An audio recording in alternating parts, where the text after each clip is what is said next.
Welcome to Waypoint Real Talk, where we discuss real estate and your home. Let's get started with your hosts, Aaron Shishilla and Austin Hines.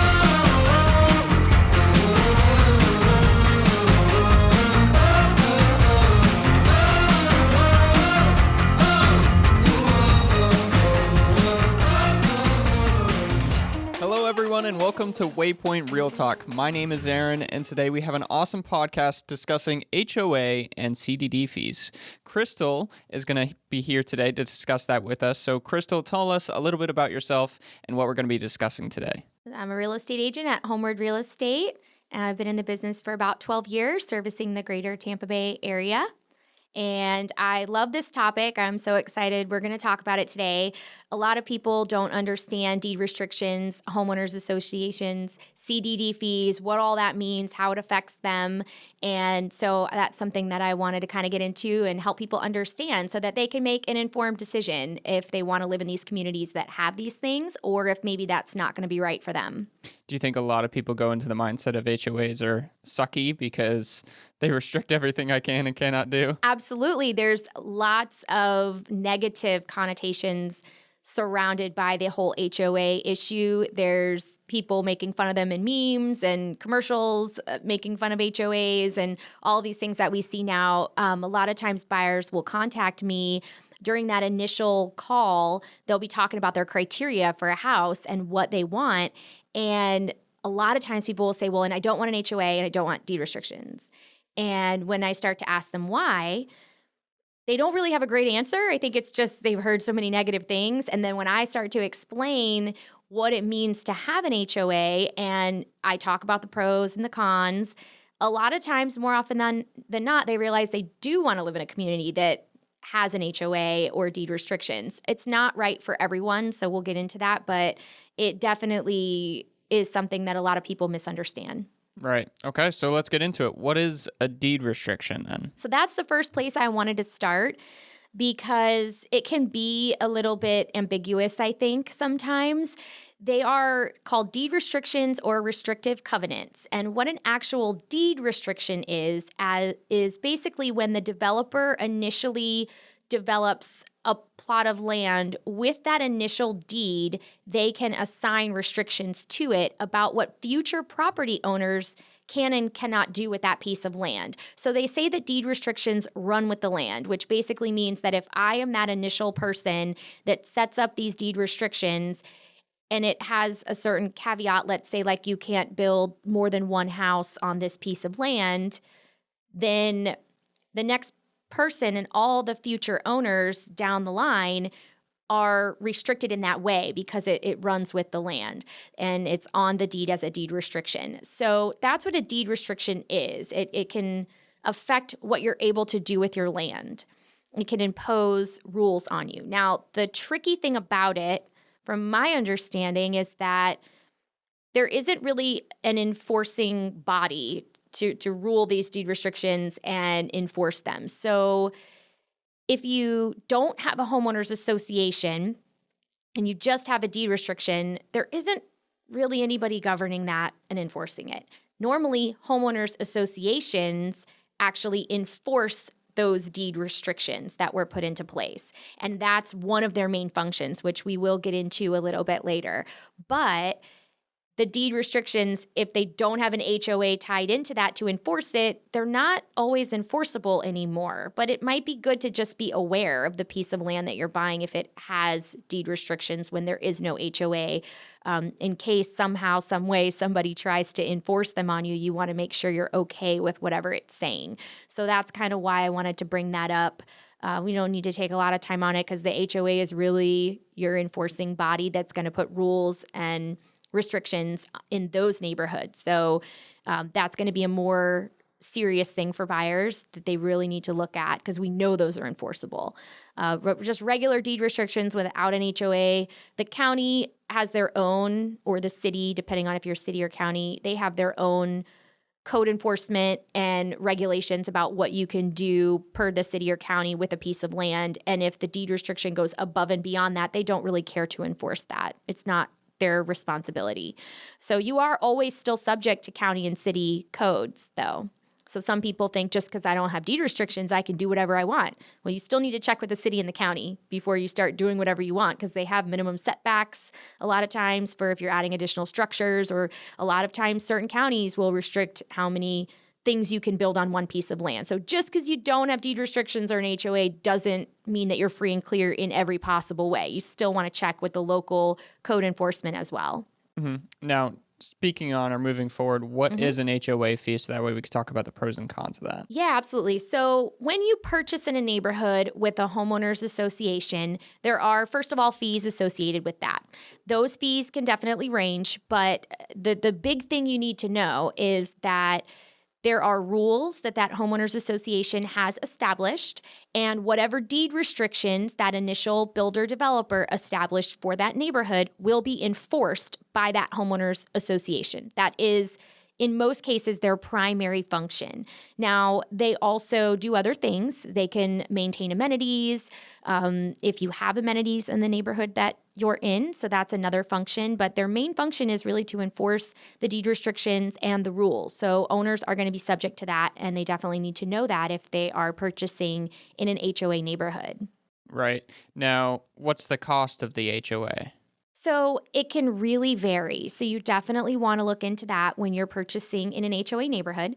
I have seen it as low as $200 a year, and I have seen it as high as maybe $1,500 a year. On average, you might be between, I would say, maybe $500 and $1,200 a year. I know that's kind of a big range, but just in our market, that's usually kind of what I see, I would say, for the most part. But I'll give you an example. I own a couple of houses that are in HOA neighborhoods, and both of my fees are right around $200 per year. So that's another thing. Buyers sometimes will say they don't want an HOA because of the additional expense. They're assuming it's going to tack on all this extra money per month, which is not always the case. Like I said, the couple communities I own, $200 a year. So, I mean, that's really not going to affect your monthly payment very much at all. In those neighborhoods that I'm speaking of, there are no amenities per se. So the HOA doesn't have to take on a huge budget and collect a lot of money from the homeowners, because they're not having to maintain a community pool or a gate or roadways or things like that in the neighborhood. They're simply enforcing the deed restrictions. So they're hiring a property management company to make sure that owners are compliant with the rules and the neighborhood stays looking good. That's their main function. So sometimes they can be really minimal. If they're more expensive, that's usually because they are offering amenities. There might be parks or playgrounds or community pool. They might have a gate. Gates obviously can be expensive to maintain. They might have security cameras. If a neighborhood's gated, the road becomes private, and then the homeowners association does have to budget for replacement of the paving in the future for that road. So that's an additional expense in a more private community with a gate. So that's why the fees vary. So what are the advantages to having these rules? I mean, obviously we don't want some Karen coming screaming at us, or there are younger people that want to have their Toyotas and drive around the neighborhood, I guess. Yeah. So what are the advantages of having this? Right. So the big advantages are a uniformly nice looking community. Everything is going to stay at a certain standard that's being set by the HOA. So let's just say in a single family neighborhood, okay?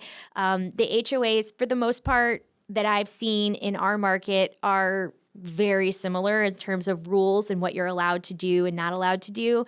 If your grass starts to get too high and you haven't mowed it and there's weeds everywhere, or you haven't pressure washed your driveway in 5 years and it looks totally black, those are things the HOA is going to start to get on you about. They want owners maintaining the exterior of their property.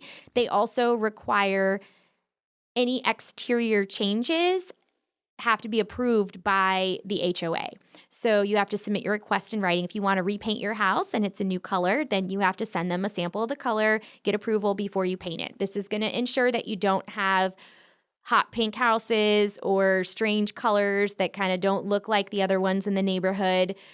Certain types of fencing usually is another thing they'll regulate. Some neighborhoods won't allow wood fencing. Some will, but it's typically has to be a certain size, can't be more than 6 feet high, made out of certain materials. It can't go the entire perimeter. You have to go like about halfway up.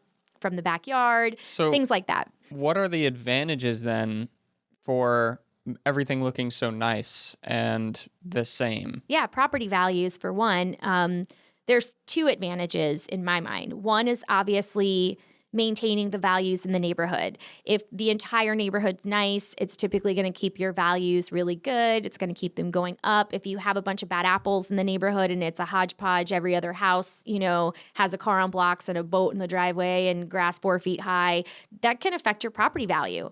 It can make your neighborhood a little bit more of a mixed bag where some houses are worth less, other ones are worth more, and then that can drag down the total average is how people typically look at it. And homeowner association neighborhoods generally do hold their value well and appreciate good, because they're keeping everything looking good. They're keeping those values moving forward. The other advantage is you don't have to confront your neighbors. So if you live next to the person that is doing horrible things and their house they've got garbage piled up and, their grass is 4 feet high, if you don't have a governing body like a homeowners association, what are you going to do? You got to go knock on their door and then hope that y'all get along and they want to clean up their house. But you don't have to confront your neighbors if you have an HOA. You just can call the HOA. And a lot of times you don't even need to call the HOA because they do routine spot checks. They drive through the neighborhood on a regular basis. That's part of what they're paying that property management company to do. They're paying them to drive through and notice things like that and then talk to those homeowners about it. And they have ways to enforce as well. They can levy fines. A lot of times they can place a lien on your property. Sometimes they can even foreclose on it if enough time goes by with noncompliance. So HOAs have power, which is motivating for people to keep the neighborhood good and follow those rules. Right. Now I had one question. Forgot. Oh, yes. So do you think that more properties are going towards that HOA rather than, I honestly feel like more properties nowadays compared to previously were not HOA. Right. And now it seems like everything's going into these mega communities with huge HOAs, huge amenities, and everything else. Do you think that's the way of the future? Absolutely. I can't speak for the rest of the United States. I only know our market really well, but in our market, absolutely. Anything that's been built in the last 20 years that's new construction has an HOA, any neighborhood community. Really? I mean, obviously, if we're talking about like South Tampa where somebody has knocked down a smaller home and built a new one, that's just a one-off. But when you have an actual builder coming in, developing a tract of land and putting in 100 homes, 200 homes, they all have HOAs. So yes, that is the way that we are going for sure and the trend in our market. Yeah, I definitely see that going. And back over on the east coast of Florida, we had a huge mega community in this nice city, and it was in the perfectly planned for where it would be. And of course, the amenities are all in the middle of the property or whatever, but it's like its own little city. Yes. As a mega community, and I'm sure the fees in there are pretty insane. We call those master plan communities, and that's actually a good segue probably into CDD. Have we covered all of the HOA points? Well, we need to discuss what are the disadvantages for Okay. having an HOA. All right, so disadvantages are obviously the fees. If it increases, it can be a disadvantage. So if it's $200 a year, like we said, not really. But, if it's $1,200 a year, that's an extra $100 a month. Is that an extra $100 a month, for what you get? Is that going to be okay with you? So that's one thing I would definitely say that buyers need to consider. You have to follow the rules. So some people don't want to follow the rules. They're not okay with the restrictions. They don't want to have to get approval every time they make an exterior change to their home. And that's a problem for them. If they have certain things that they really need, like let's say you own a large commercial vehicle for your job, you can't park large commercial vehicles in your driveway. And if it's too big to fit in your garage, a homeowners association neighborhood's probably not going to work for you. So some people have special situations that are going to prevent them from being able to purchase. If you have a boat and you need to keep it on your property, or you have a large RV, those typically are not going to be allowed in HOA neighborhoods. So if you have certain scenarios, obviously if you want to have certain farm animals, anything like that, then it's a big disadvantage and not going to be for you. So people need to consider that too. Also, another disadvantage is no community management. So it's kind of like we were talking about before, where you've got to deal with your neighbor directly if there's some kind of big dispute or issue with the way they're handling their property and you don't like it because you feel like it's affecting you. And so that's a disadvantage, and it may not be if they're great people and you get along, but you never know.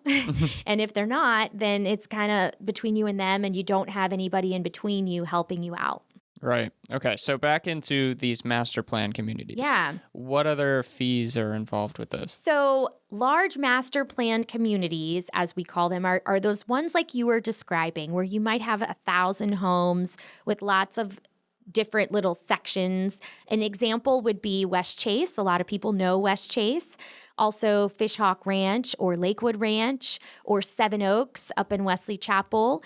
If you're familiar with any of those neighborhoods, those are large master planned communities.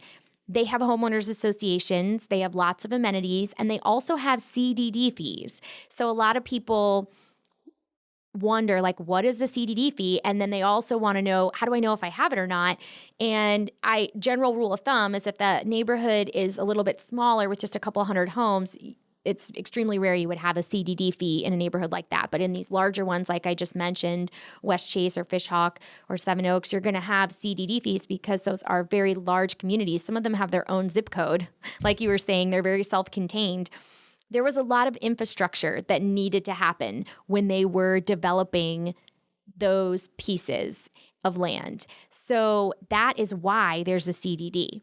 So what a CDD fee actually is, CDD is an acronym for Community Development District, and it's a municipal bond is what it is. So at the inception of that community, the builder took out a municipal bond to fund projects for infrastructure. So they might have needed to construct additional roadways because the community is so large, parks, playgrounds, maybe additional street lighting, the amenities, all of the setup, that initial setup, they took out a bond to pay for that. And then they have that bond passed on to the homeowners and they are repaying that bond. And it's usually over 25 or 30-year period.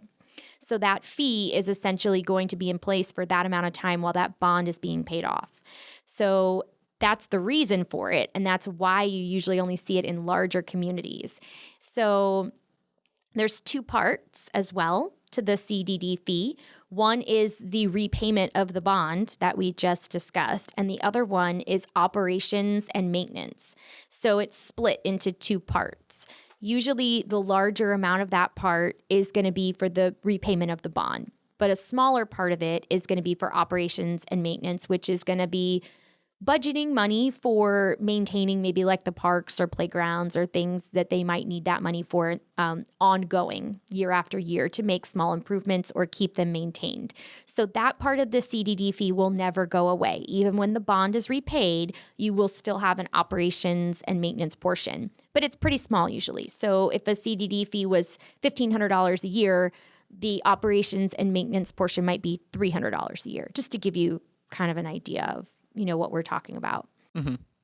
So what's the average cost of the actual CDD if as a chunk? As a total? It can really vary. So I've seen them as low as $800 a year and as much as about $2,400 or $2,500 a year. So you can see that could be a pretty significant swing in your monthly payment. We might be talking about an extra $100 a month, or we might be talking about $200 a month more, or maybe even less than 100 if it's one of those smaller CDD fees. But on average, lately with the newer communities being developed, I've seen them trending a little bit higher. I would say probably an average of about $1,800 if I had to just give a general average for most newer build communities that are being constructed now. Is like $120 a month? Yeah, it's definitely going to add money to your monthly payment for sure. Right. So that's something you need to be aware of when you purchase in a CDD neighborhood. You need to look at the amenities and the location and what it has to offer and decide if that extra amount of money is worth it or not. Because sometimes you can go right down the street to a non-CDD neighborhood and buy in the same location, but be paying $200 a month less. So you have to want what's in that neighborhood. Some of them are beautiful. They have crazy amenities sometimes, like awesome parks and playgrounds and community pools and special dog parks and walking trails and things that might be really great for your lifestyle and your family. But if you're not really going to use those things, then you may want to just take it down the street and not pay that $200 a month. Does it help in other ways besides just having the amenities? Yeah, I think that's a really great question. I have noticed a trend with a lot of these large master plan communities. The developers really know what they're doing when they put these communities in place. I hope so. But in a way that they have done a great job. Some of the historic neighborhoods that have been around a little bit longer, where we've been able to kind of see them go through time in the market, like West Chase, for example. You know, a lot of West Chase, the CDD bond portion is starting to fall off. There's houses in there that are 20, 25 years old now, just about. And that community has maintained its value in an amazing way. The schools are top notch. It's a primo destination. And in that little part of town, it's like where everybody wants to be. And it commands a higher property value. The houses sell for more money. So it's held its value really well over time. And I've seen that trend in other CDD neighborhoods as well. They typically are the areas with the A-rated schools and great property values and great resale values. So there are other advantages like that I think are also important to consider for buyers when purchasing. If and that might be a tipping point as well. Even if they're not going to use all the amenities, it might still be worth it just for those other reasons alone. Right. What would be your final advice to home buyers that are like, I don't really want an HOA fee. It seems like a hassle. What would be your final advice to them? I think that you need to really think about your lifestyle and the needs for yourself and your family if you have one, and consider things like resale as well. You have to look at all of the pieces of the puzzle. I think it's better to be in a neighborhood with an HOA because of the property value aspect, it staying nice throughout, having that consistency in the neighborhood. I think those are positive things. Some non-deed restricted, non-HOA neighborhoods have done very well based on location, like South Tampa, for example. But then others have not done well and are kind of a mixed bag, and it's more challenging to sell down the road, and it can be problematic. So if you don't have a really, really good reason to avoid an HOA, like I was saying before, if you need land, or you have farm animals, or you have to have the RV, or a large detached warehouse, or a second house, or things that those HOAs just simply won't allow. If you don't have one of those situations specifically, I would encourage most people to really consider the HOA, because most people don't live in their house more than 5 years, and then they're selling it and moving on to something else. And if you're like most people, you're going to probably want that increased property value, the resale, the quick sale. That's another point, actually, is they tend to sell faster on the resale side, because those unique houses, like we were just talking about, the person that needs the land and has to have the RV, and maybe it's more rural and all of that, the general population of buyers is not looking for that. So when you go to resale, you've got to find somebody that was like you if you're kind of the one that's a little different. So that's another thing to consider. But it does obviously ultimately depend on the person and what they need and what's important to them. So they have to consider that, and then all the variables, and of course, evaluate the finances.